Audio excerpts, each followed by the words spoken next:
أن الله ما جعل الصيام إلا ليجعلك تضبط الأمور بين مطالب الروح ومطالب الجسد. فالروح لها مطلب وجسدك له مطلب. لبي لكل منهما مطلبه ولكن بالضوابط الشرعية. فترحيبا برمضان، تكلمت عن رمضان وعن الصيام، وكلكم تعلمون فضل رمضان ولا تحتاجون إلى من يذكركم في رمضان وفي الصيام وغيره. ولكن قد انتقلت من بلدي وجئت إليكم لأكلمكم في شيء آخر، ألا وهو خلق التفقد. إن المتتبع بأحوال الناس وظروف عيشهم في خضم الحياة المادية الصعبة يكتشف بدون عناء أن ضغوطات الحياة وتشعباتها وكثرة تفاصيلها قد شغلت الناس وألهتهم عن إخوانهم وقرابتهم، فضلا عن أصدقائهم وجيرانهم ومعارفهم.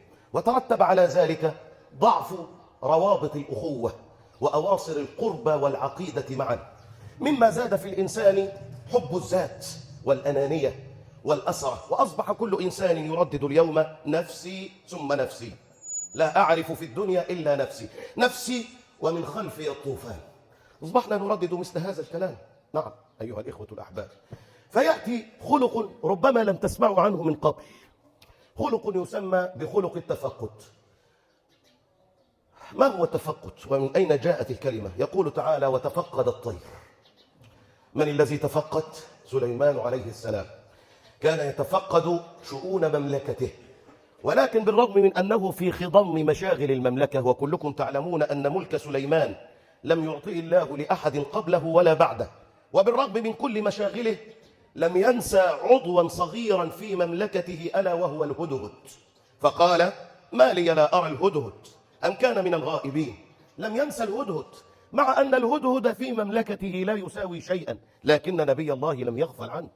وهكذا يشبه رسول الله صلى الله عليه وسلم أهل الإسلام بأنهم كالجسد الواحد، مثل المؤمنين في توادهم وتراحمهم وتعاطفهم كمثل الجسد الواحد إذا اشتكى منه عضو تداعى له سائر الأعضاء بالحمى والسهر. بل ويصف الله أهل الإسلام بأنهم كالبنيان، المؤمن للمؤمن كالبنيان. ماذا يفعل البنيان؟ يشد بعضه بعضا. هكذا وصفنا رسول الله صلى الله عليه وسلم. ولذا إن سألت عن التفقد أقول لك: جاء التفقد كأدب جميل جم دعا إليه الإسلام ليقضي على أمراض الأنانية والنرجسية وأمراض عدم الاهتمام بالآخر. نعم أيها الإخوة الأحباب، وإن سألت عن هذا الخلق وعن معناه أن تسأل عن أخيك إن غاب عن ناظريك.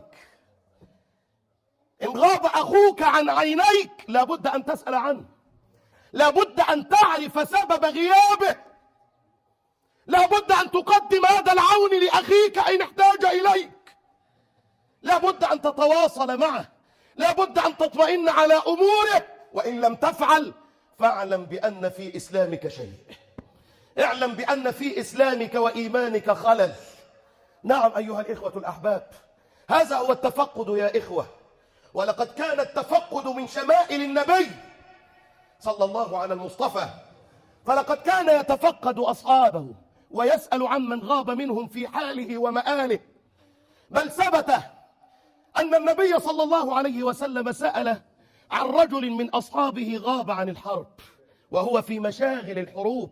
تصوروا يا إخوة كيف تكون الحروب وكيف تكون مشاغلها، ومع ذلك وسط كل هذه المشاغل لم يغفل رسول الله أن يسأل عن واحد من أصحابه قد غاب عن عينيه.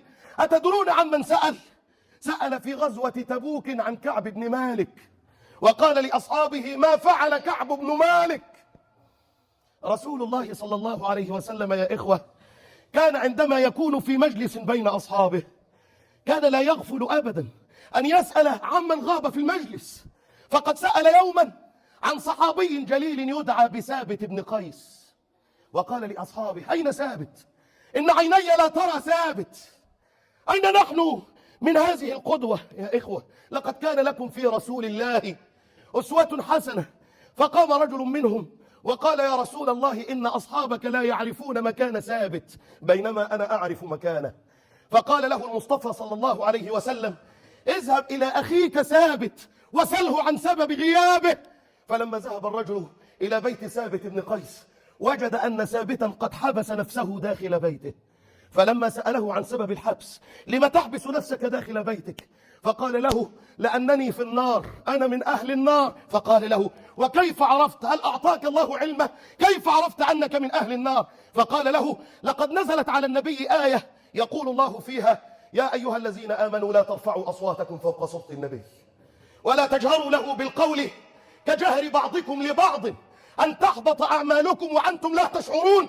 وأنا قد رفعت صوتي في المجلس على صوت النبي فحبط عملي فأنا من أهل النار. فرجع الرجل بهذه الكلمات إلى الرحمة المهداة وإلى النعمة المزداة وإلى السراج المنير، يقول له: إن صاحبك ثابت قد حبس نفسه في البيت وظن أنه من أهل النار لأنه قد رفع صوته على صوتك فحبط عمله. فقال له المصطفى: اذهب إلى أخيك وأخبره وقل له إن النبي يقول لك إنك من أهل الجنة. نعم أيها الإخوة الأحباب، أين نحن من خلق التفقد؟ هل سألت على أخيك؟ هل ذهبت إليه وتحدثت معه؟ هل فضفض معك؟ هل حكى لك عن كربه؟ هل جلست حتى تفرج عما في صدره؟ هل تعاونت معه في شيء؟ أين أنت من كل هذا؟ أنت لم تخلق في الدنيا لنفسك، ولكن خلقت لربك وخلقت لنفسك وأخيك. نعم أيها الإخوة الأحباب، أين نحن من هذا الخلق أيها الإخوة؟ هل تعلمون أن المصطفى تفقد طفلا؟ ربما تمشون أنتم في الشوارع فلا تعرفون أطفالكم، لا تعرف الولد ده ابن مين ولا ده ابن مين. ليه؟ ما أنت ما سألتش، أنت ما كلفتش نفسك وسألت. أنت أحيانا تركب في السيارة يركب بجوارك شاب تقول له أنت ابن مين وهو من بلدك. ليه؟ أنت ما كلفتش نفسك تسأل. تقصير منك أنت مش منه هو. خلق التفقد يا إخوانا. الخلق ده فين؟ أنا بدور عليه وسط المسلمين مش لاقيه. احنا من ساعة ما شبعنا واغتنينا اقتصرنا عن بعض. ليه يا جماعة؟ هو احنا من ضمن الناس اللي ربنا قال عليهم كلا إن الإنسان لا يطغى أن رآه استغنى؟ هو احنا من اللي ربنا قال فيهم ولو بسط الله الرزق لعباده لبغوا في الأرض؟ احنا من دول ولا ايه؟ أنا عايز أعرف احنا فين من خلق التفقد. أنا لما أقول لك إن النبي يمشي في شارع يلاقي الأطفال بتلعب، في طفل معين ما بيلعبش وسطيهم، وبعدين النبي يروح له البيت ويسأل عليه ويقول له غبت ليه عن أصحابك ما بتلعبش معاهم ليه؟ تصوروا النبي بجلالة قدره في وسط مشاغله وحروبه وغزواته ورسالته الثقيلة يروح لطفل يجبر خاطر طفل. ولذلك سيدنا موسى لما قال لربنا أين أجدك يا ربي؟ ألاقيك فين يا رب؟ فقال له تجدني عند من انكسر قلبه. نعم أيها الإخوة الأحباب. وبعدين الطفل يرد عليه أبا عمير يقول له يا رسول الله أنا زعلان وحزين. فيقول له حزين ليه؟ يقول له أصل العصفور بتاعي مريض. العصفور كان اسمه النغير. قال له مريض يا رسول الله. وبعدين رسول الله صلى الله عليه وسلم يواسيه، نعم، ويمد يده الحنية على كتفه ويقول له إن شاء الله سيشفى. ثم بعد ذلك يرجع إليه النبي بعد حين ويسأله عن طائره ويقول له أين طائرك؟ يقول له لقد مات فعزاه المصطفى. المصطفى عز طفلا في طائر. أين نحن من كل هذا؟ أنا أكلمكم في الصيام لما انتوا هتصوموا، أكلمكم في الجيم لما انتوا هتقوموا. أنا بكلمكم على أخلاقنا في الشارع، أخلاقنا في بيوتنا، إحنا نفسنا وضعنا إيه بره. وإيه يعني لما تضبط جوارحك وما تضبطش قلبك؟ إيه يعني لما تخلي جوارحك تصلي وأنت قلبك مليان؟ يسوى إيه؟ بالله عليك. وإحنا بنخدع مين؟ يخادعون الله وهو خادعهم. نعم أيها الإخوة الأحباب، رسول الله تفقد خادمه. الخادم يا إخواننا اللي بيخدمه كان يهودي، غلام كده صبي صغير كان بيخدم المصطفى. ما تصلوا على المصطفى. وبعدين الغلام أصابه مرض، غاب عن المصطفى، سأل عنه المصطفى فين الغلام؟ مش شايفه النهارده. حد فيكم ما يقول أنا مش شايف فلان النهارده؟ قلتها من إمتى؟ أنا بسأل كل واحد فيكم من إمتى قلتها؟ من إمتى قلتها؟ المصطفى قال أنا مش شايفه النهارده. مش شايف مين؟ ده واحد يهودي، ده غلام بيخدمه، يعني ما يسويش حاجة أبدا. ومع ذلك يقولوا له ده عيان. المصطفى ذهب إليه، فلما المصطفى أحس أن الغلام في سكرات الموت فقال له أيها الغلام قل لا إله إلا الله. فنظر الغلام إلى أبيه فقال له والده أطع أبا القاسم يا بني. فقال الغلام أشهد أن لا إله إلا الله وأنك رسول الله. فخرج رسول الله من عند الغلام يقول: الحمد لله الذي أنقذ بي هذا الغلام من النار. نعم أيها الإخوة، أين نحن من هذا الخلق؟ ده ست كانت بتنظف المسجد، ست سودة، يعني عند الناس ملهاش عبرة، ست غلبانة ومسكينة. وبعدين المصطفى دخل المسجد ما لقاهاش، سأل عليها. هو أنت بتسأل على مين؟ أنا بسألك، أنت سألت على مين؟ سأل عليها المصطفى. قال: فين المرأة اللي كانت بتنظف المسجد تقومه؟ وبعدين قالوا له: ماتت يا رسول الله، ماتت يا رسول الله. فغضب المصطفى وقال: هلا أخبرتموني؟ مش كنتوا تقولوا لي؟ وبعدين قالوا: نكفيك هذا يا رسول الله، انت مشغول بامور كبرى، احنا نكفيك المسائل الصغيره، شأن المرأة دي اقل من ان احنا نقول لك عليه. وبعدين مصطفى حب يعلمهم درس ويقول لهم ان المكرم عند ربنا لا الغني ولا الفقير، ده المكرم عند ربنا المستقيم. قال لهم: الست اللي انتوا بتصغروا من شأنها دي انا هعلي من شأنها واعمل معاها حاجه ما عملتهاش مع حد قبل كده. قال لهم ايه؟ دلوني على قبرها. فدلوه على قبرها، فصلى النبي عليها وهي مدفونة في قبرها. نعم أيها الإخوة، نعم فعل رسول الله ذلك. أين نحن من خلق التفقد؟ طب وأنت تتكلم ليه يا شيخ عن الخلق ده؟ لأن من يومين سمعت حكاية غريبة قوي، يمكن كلكم تطلعوا من المسجد وأنتم زعلانين، يمكن أنا طولت عليكم سامحوني، لكن يا جماعة إيه فايدة إن أنا أجي ما أنصرش فيكم؟ من يومين بس أنا قاعد أسمع حوار على التلفاز، والحوار ده لفت انتباهي. أنا غالبا لا أعير انتباها للتلفاز، لكن الحوار ده أنا كنت قاعد لوحدي وسمعته. يا ترى حوار إيه؟ صلوا على الحبيب. رجل في القاهرة استأجر شقة إيجار قديم من ست، فالست كانت بتقول له: تجيب لي الإيجار كل سنة. تجيب لي الإيجار كل إيه؟ كل سنة، يعني تجمع 12 شهر وتجيبهم لي مرة واحدة. وده ليه؟ لأن الست كانت كبرت وما تقدرش تسافر القاهرة كل شوية، وقالت له: ده هم ملمين ما يستاهلوش، كل سنة بتعالى لي مرة. وبعدين الراجل كان كل سنة يروح لها مرة.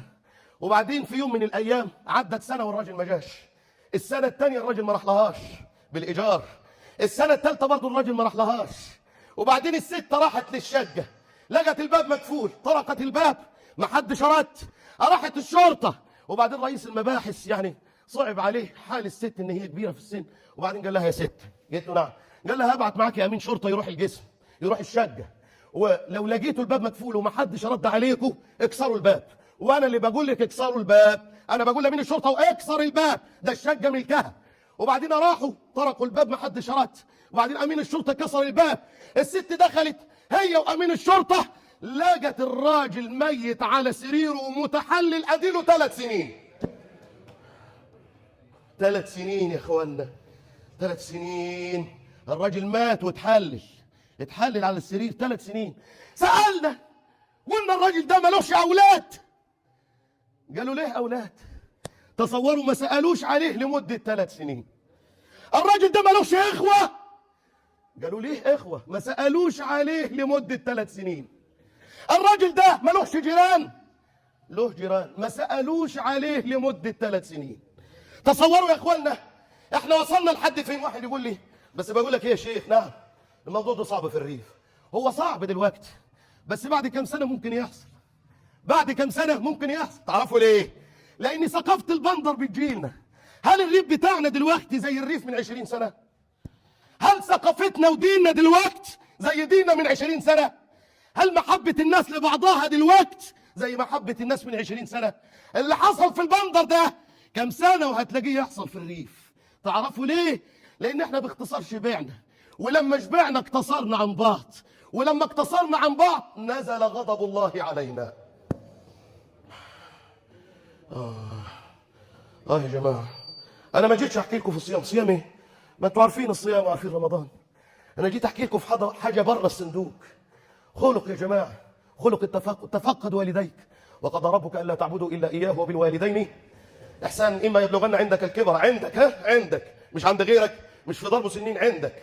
يقول لك: ده أنا عزلت من أبويا، ده أنت خيبتك تجيلة، ده أنت عزلت نفسك من روضة من رياض الجنة. أي والله. إما يبلغن عندك الكبر أحدهما أو كلاهما فلا تقل لهما أف ولا تنهرهما وقل لهما قولا كريما. تفقد أهلك وتفقد أولادك. أنت حتى أولادك ما بتسألهمش أحوالهم إيه في الدراسة، عاملين إيه، طب في مدرس مضايقكم، طب المدرس الكويس معاك مين، طب أنت مصاحب مين. حتى مراتك أنت اقتصرت عنها، وهي حزينة أنت ما سألتهاش هي حزينة ليه، وهي سعيدة ما شاركتها سعادتها. ربنا يا جماعة ما قالش كده: كلكم راع وكلكم مسؤول عن رعيته.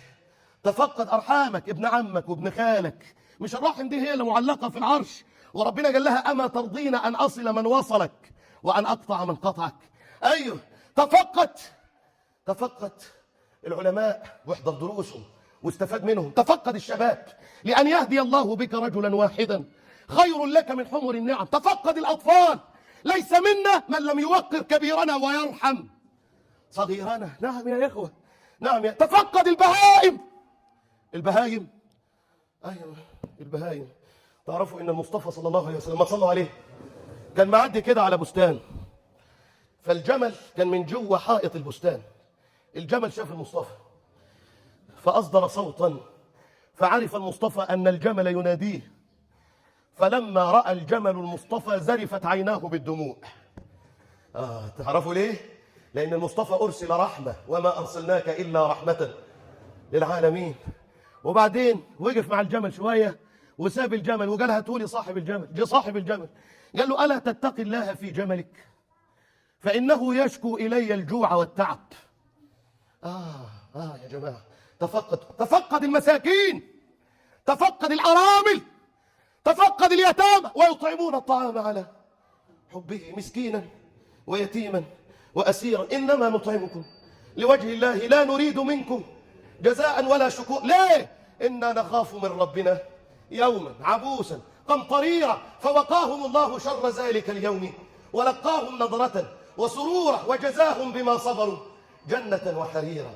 أنا جيت بس أحكي لكم على الخلق ده، وجيت أفهم كل واحد فيكم وأسمعكم، والحاضر يبلغ الغايب عني الكلام ده. القصة دي حصلت هنا، حصلت في مصر، حصلت في بلدنا، حصلت بين المسلمين. قصة زي دي تخليك أنت تعيد ترتيب حساباتك، تخليك تعيد تفكيرك من جديد. أنت مش مخلوق لنفسك، لا أنت مخلوق لربك. أنت ملك من؟ مش كلنا بنقول إنا لله، يعني أنت ملك لمن؟ أنت ملك لله وأنت إليه راجع. نسأل الله تبارك وتعالى أن يجعل رمضان القادم شهر بركة وخير ويمن ونصر على المسلمين. ربنا لا تؤاخذنا إن نسينا أو أخطأنا.